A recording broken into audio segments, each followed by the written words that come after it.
Hello guys, in this video I will show you how to add a shop to your Instagram profile. So first of all, go to your profile and here you will find the button add shop near the insights button. Just tap on it and here you will see some details about the Instagram shop. Open your shop on Instagram, add the shop to your profile, showcase your products in a customized storefront on your Instagram profile, tag products in your posts, create shoppable content by tagging products in your posts or story, get insights about your shop, learn what engages your customers with insights like product views.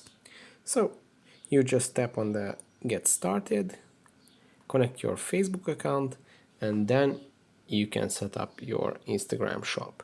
It's pretty easy.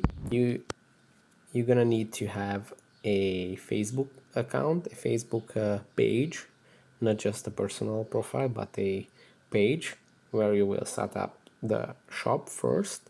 Then it will transfer all the data and you can set up the Instagram shop as well. So that was it for this video. I hope it was helpful for you. If it was, please consider subscribing. That would be really helpful for me, and see you in the next one.